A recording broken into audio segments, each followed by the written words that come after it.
အားလုံးပဲမင်္ဂလာပါ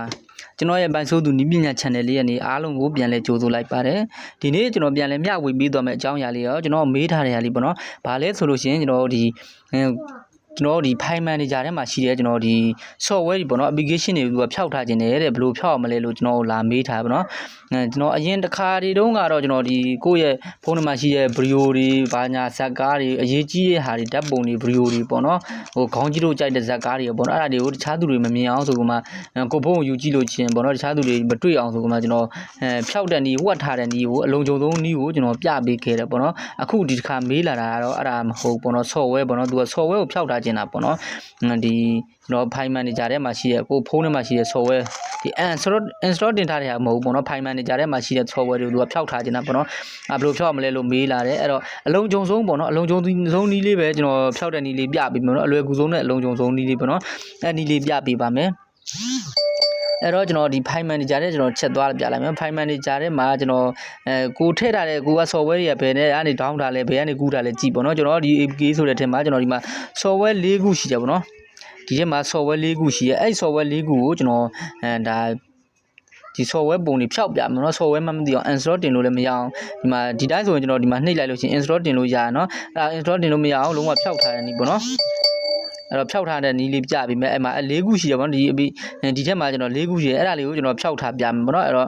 ့ဖြောက်ပြပေးမယ်အဲ့တော့အဲ့ဒါဖြောက်ပြမယ်ဆိုတော့ကျွန်တော်စောနာလိုပဲ file manager နဲ့သွားမယ် file manager ထဲမှာကိုက software တွေပဲ software တွေဖြောက်ချင်တယ်ပေါ့ကိုရှိတယ်ဆိုရင်ကိုထည့်ထားတဲ့ file တွေကိုသွားလိုက်ပေါ့နော်ကျွန်တော်ဒီ APK ဆိုတဲ့ထဲမှာထည့်ထားအရင်ဆုံးကျွန်တော်အပေါ်ဆုံးကကောပေါက်လေးကိုအရင်ဖြောက်ပြမယ်ပေါ့နော်အကောင်လေးဖြောက်မယ်ဆိုတော့ကျွန်တော်ဒီဒါအဆက်လေး30ရှိတယ်ပေါ့နော်အဆက်လေး30နေလေတချို့အဆက်လေး30မပါလို့ရှင်လေဒီလိုလေးကြာလေးဖိပေါ့နော်ပြီးကမှဒီလိုအဆက်လေး30နှိပ်လိုက်ပေါ့နော်ကျွန်တော်ကဒီဘေးမှာတင်အဆက်လေး30ပါတယ်အဲ့တော့အဆက်လေး30နှိပ်လိုက်မယ်နှိပ်ပြီးလို့ရှင်ကျွန်တော် rename ဆိုတာလေးရှိရပေါ့နော် copy ရဲ့အောက်မှာဒီ rename ဆိုတာလေးရှာလိုက်ပေါ့နော်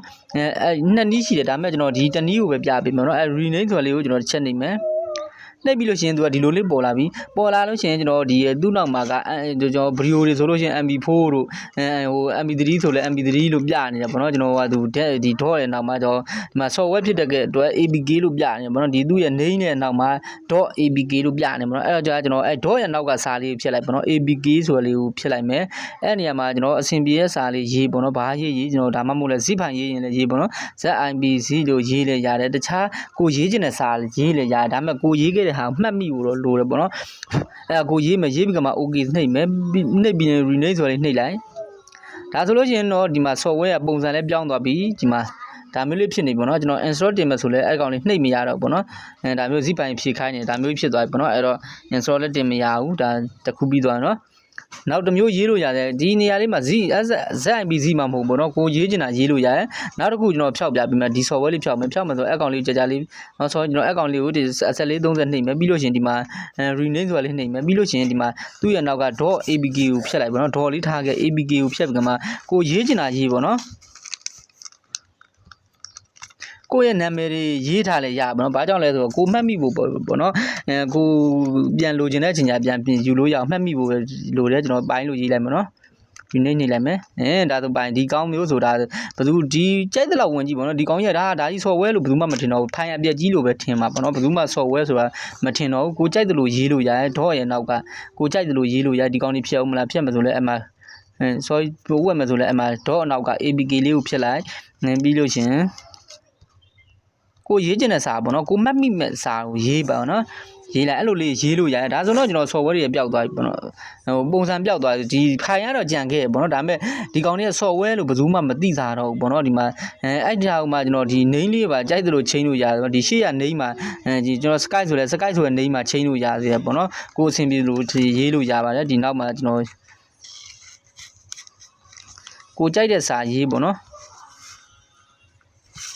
ဒီမှာဒါဆိုလို့ရှိရင်တော့ကျွန်တော် software ဆိုတာဘယ်သူမှမသိတော့ဘူးပေါ့နော်အဲ့တော့ကျွန်တော်ပြန်ထွက်ပြမယ် install တင်မယ်စာပြနဲ့ကူးမယ်ဆိုလဲအဲ့ software စင်းရင်းတွေကသွားပေါ်မှာမဟုတ်ဘူးအဲ့တော့ကျွန်တော် file manager နဲ့ပြန်ဝင်ပြီးမှဆောနာကျွန်တော်လုပ်ခဲ့တဲ့ဒီ APK လေးထဲကိုပြန်သွားကြည့်လိုက်ပေါ့နော်ဒီမှာ software ဆိုတာဘယ်သူမှမသိတာတော့ပေါ့နော်ဒါက software ကိုလုံခြုံဆုံးဖြောက်လိုက်တဲ့နီးပေါ့နော်ဒါ file အပြက်လို့ဖြစ်သွားပြီပေါ့နော်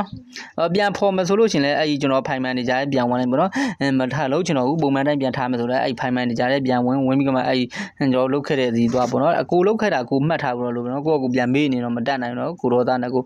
လုံးမယ်ဆိုSL လေး30ပဲပြန်နှိပ်လိုက်ပေါ့နော်ပြီးရင် rename လေးပဲပြန်နှိပ်ကမှတော့နောက်ကကျွန်တော်ကိုရေးခဲ့တာလေးပြန်ဖြတ်ပြီး ABK လို့ရေးပေါ့နော်တခြားရေးဟာရေးလို့မရဘူးနော် software ဆို ABK လို့ပဲရေးရမှာနော် ABK လို့ပြန်ရေးလိုက်မယ်ပြီး rename လေးပြန်နှိပ်လိုက်မယ်ပုံမှန် software လေးပြန်ဖြစ်သွားပြီဒီနောက်ကအကုန်လုံးအဲ့လိုလေးလုပ်ပြီးလိုက်ပေါ့နော်ဒါဆိုတော့ကျွန်တော် software ကဘာမှထွေထွေတူတူဖြောက်ထားစရာမလိုပါတခြား ABK လည်းမလိုတော့ဘူးနော်တခြား software တွေဘာမှအခု software တွေမလိုတော့ဘူးနော်အဲ့လိုလေးပေါ့နော် rename လေးနှိပ်ပြီးလို့ရှင်ကျွန်တော် sorry rename နှိပ်ပြီးကမှအဲ့မှာနောက်က dot ရဲ့နောက်ကကျွန်တော်အခုရေးခဲ့စာပြန်ဖြတ်ပြီး ABK လို့ပြန်ရေးပြီးလိုက်ရပြီပေါ့နော်အဲ့ဆိုရင်သူပုံမှန် software ပြန်ဖြစ်သွားပြီကျွန်တော်ဖိုင်ပြလည်းမဟုတ်တော့ဘူးနော်ဒါပုံမှန်တိုင်းပြန်ထားခြင်းတဲ့သူလေးအတွက်ပေါ့နော်ကိုလုတ်ခဲ့တာတော့ကိုမှတ်ထားဖို့လိုတယ်လွယ်လွယ်ကူကူပဲပေါ့နော်ဒါပြန်ဖော်ပြပေးသွားပေါ့နော်တချို့ကြောင့်အဲ့လိုဖြောက်တာလိုက်ပြီးပြန်မဖော်တတ်ပဲ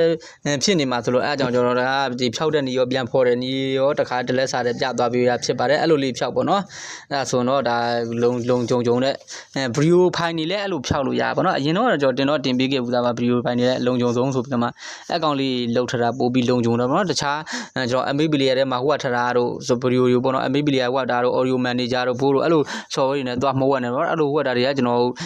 တခြားသူကခိုးကြည့်လို့ရပါတော့မလုံကြုံဒီနီးလေးရဒါတော်တိုင်းလုံကြုံတယ်ဘယ်သူမှလည်းမသိဘူးပေါ့နော်ဒီလောက်ဆိုတော့အဆင်ပြေမယ်ထင်ပါတယ်အားလုံးကျေးဇူးတင်ပါတယ်